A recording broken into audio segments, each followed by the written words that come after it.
Hey y'all, real quick before I go get my babies, I just finished up in some training classes for today and also just preparing some stuff for what's to come. I wanted to just jump on here real quick and share this word with you all. Something that the Lord dropped down in my spirit, y'all, and just brought back to my remembrance. And I just want to share with you all the power of your words, y'all. And this is a little bit of like my testimony because this is my enough is enough season of stagnation. So for you all who do not know, hello, I am Shadrika J, and thank you so much for just tuning in and just watching this video as well. I pray you all are doing well, and I pray this message encourages someone who's in a difficult season. The Lord has just really been dealing with me over the past week about something that many of us overlook, and it's the words we speak over our own lives. And we just don't realize how important, when the word says that life and death lies in the power of the tongue, the Lord meant that. The Bible tells us in Proverbs 18:21, death and life are in the power of the tongue, and those who love it will eat its fruit. And so it's very important. And so let me tell you why I brought this up, right? So that scripture has been just sitting heavy in my spirit last week. So last week during prayer and reflection, I'm just driving, praying, talking to God, and listening to a podcast, and I felt the Lord remind me of things I had spoken about a few years ago. And I used to stay when my stepmom retired, because she was working with me at my childcare centers, helping me, just with the centers. I was going to close the business or I didn't know what I was going to do. I was going to close, and I didn't know what I was going to do, if she left, because, with her being there, I could, travel and do all the things that I needed to do, for my community, for my children, for my other businesses as well. And then also, when it came down to my healthcare practice, also something else. I said, with my backbone, which was one of my doctors and nurse practitioners, who had a doctorate degree, when she left, because she was my backbone with running the office, as well as, one of my, medical assistants who became my friend. Once they, started, wanting to do something else, Dr. Chip, wanted to retire, I didn't, know what I was going to do then, because I didn't do well, when it came to separation anxiety. So I didn't know what I was going to do. So I was potentially, going to close or going to sell. So when I spoke all of these things, and, when it came time, to the center, and, when it came down to the center, and it was just like I was being persecuted,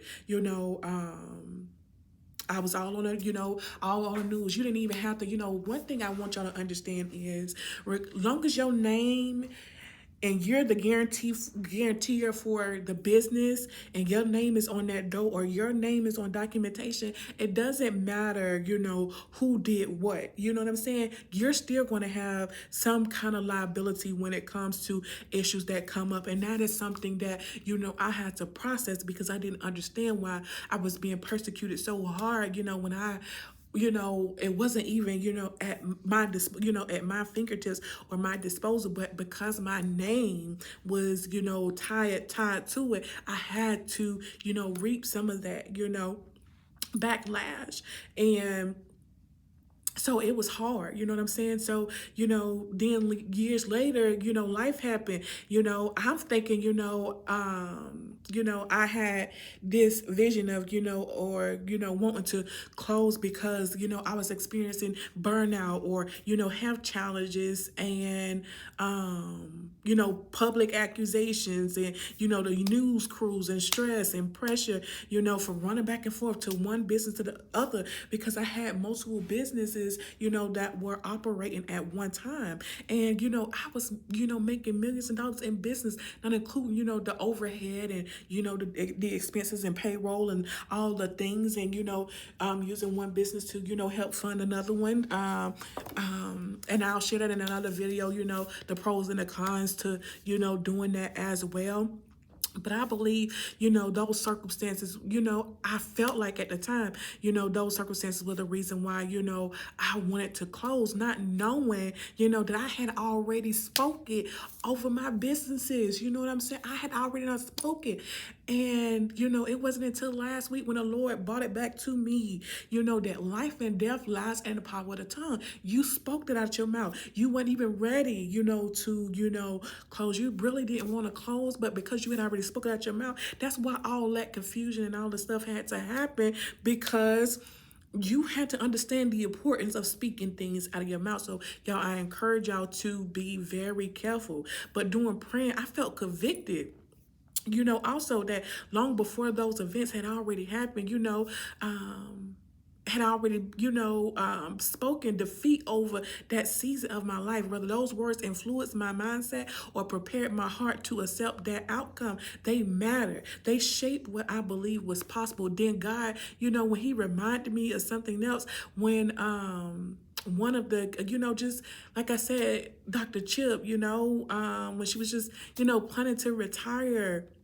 And I said, Lord, I don't know, what I'm going to do without her. When she's done, I'm done. And so looking back, I realized that I attached my future to another person's precision instead of trusting God to continue on just leading me through. And at times my businesses, were thriving. We had investors interested, banks was reaching out, expansion opportunities, investors was reaching out, looking to invest or, have partnerships as well. We had already made all these, I had already, with the help of my team and people, I had already, in my board, I had already, started preparing myself, and we had already got a board together. We had different people on the board that could help us throughout that process to, expanding and to grow, because they not only saw the vision, but they saw the business, they saw the revenue, they saw the clientele. They heard, it through the community in word of mouth. We had experienced tremendous growth. Yet somewhere along, the way I started speaking limitations instead of, just the possibilities. And that's why we have to be careful with our words. Our words don't just, affect how we feel. They shape what we expect. The influence, you know what I'm saying?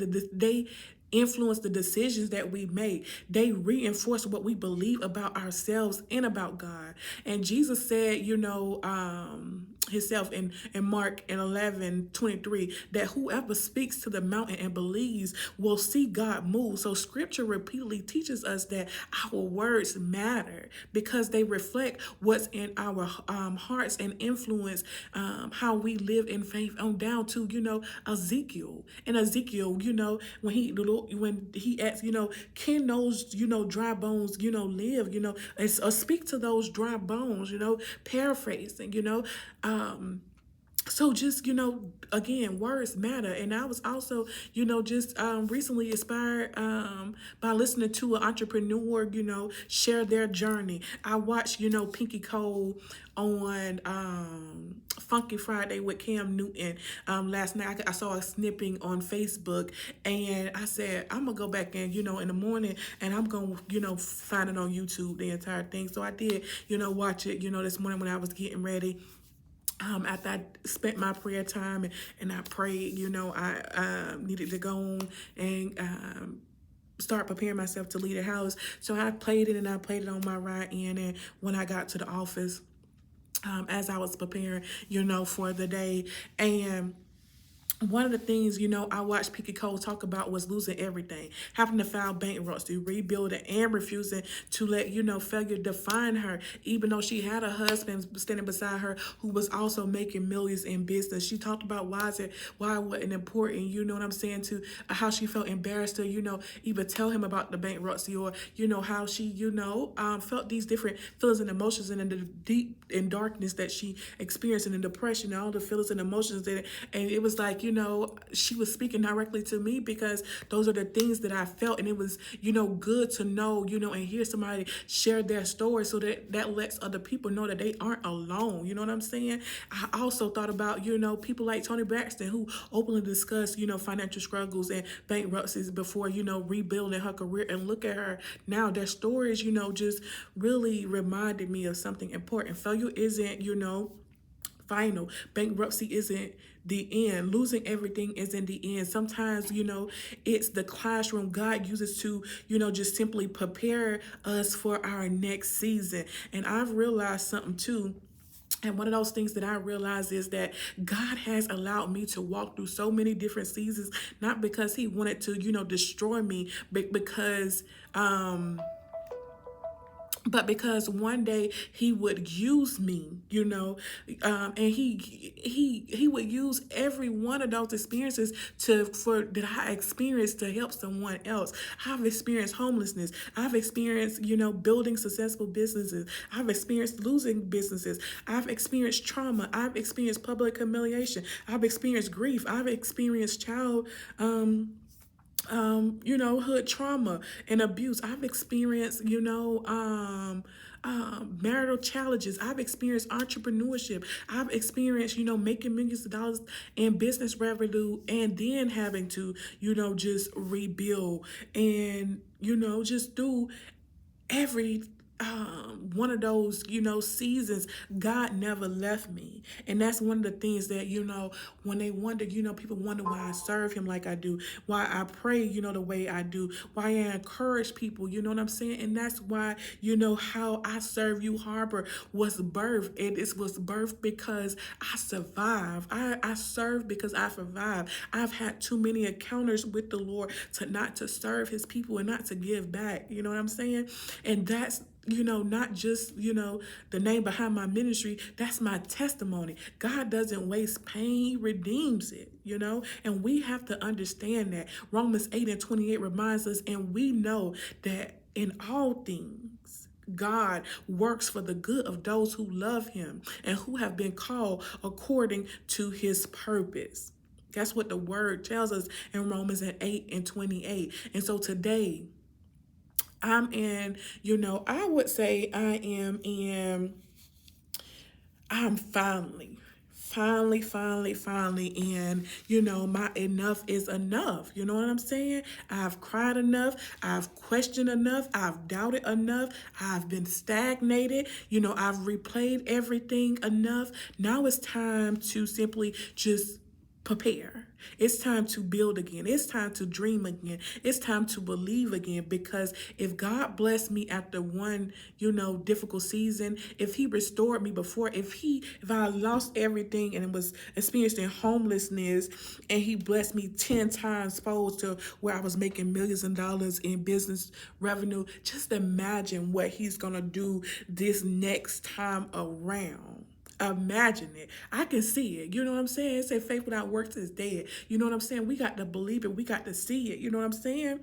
In order for, it to come to pass. You know what I'm saying? So if we can't believe it or we don't see it, then, how we expect, God to, deliver on something that we don't even see for ourselves. It don't matter what nobody else see. You know what I'm saying? Do you see it? Do you believe that it's possible? You know what I'm saying? And this season isn't about, getting back what I lost. It's about becoming who God has called me to be. I truly, and there's so many different opportunities that, have come up, and I pray and I ask God, what's for me and what's not for me, because every opportunity isn't for you to walk in, at a certain time, because if you walk in before it's time, or you receive something that you've been asking for and you requested, and it's not the time, even though it's been presented, because sometimes the devil, he'll give you things as well as, the Lord will give you, you know what I'm saying? And sometimes, those getting things and receiving things and doing things prematurely can cause you more, destruction and hurt and problems than if you waited on the Lord. So I truly believe God is raising up, kingdom entrepreneurs, not so we can chase money, but so that we can fund ministry, so we can help families facing homelessness, so we can provide food, transportation, sow these seeds, you know what I'm saying? Transportation and healthcare, clothing, career opportunities, school supplies, uniforms, gas money, counseling service, and, provide hope. To other people, to his sheep, you know what I'm saying? Because one part in the word, it says, the word by the Lord said, you didn't feed me, you know what I'm saying? And that's because they didn't feed his people. And what they failed to realize when he said, you didn't feed me and you didn't do these things, it was because you didn't do those for his people. So when you didn't do those for his people, you didn't do it for him. So he took it personal, you know what I'm saying? They belong to me. They are me. I am in them, And so our businesses should become tools that are used to glorify God and to serve people.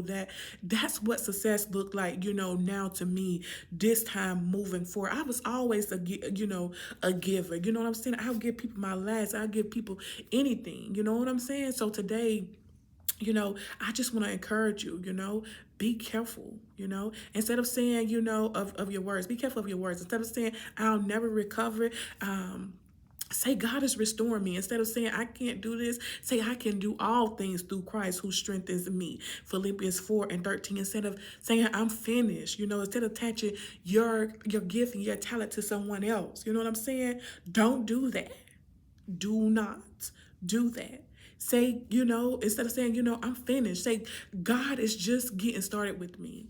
Your current chapter isn't your whole story, and understand that. God still has the pen. And thank you, thank you so much for just taking the time and just, allowing me to share my heart. If, my story encourages even one person to keep going, then let every tear, that has shed, be worth it. Count it all joy is what the word tells us to do, to count it all joy. And I needed to come on here and share that, because the Lord in the Bible tells us, they tell us, all the time, delayed obedience is still disobedient. You know what I'm saying? So do it when he tells you to do it. And I'm just trying to get in the habit of doing that. I was going to wait to Thursday for Bible study, but I decided to go on and, jump in now and tell you all about it. But remember, don't forget, Bible study is this Thursday at 6:30 p.m.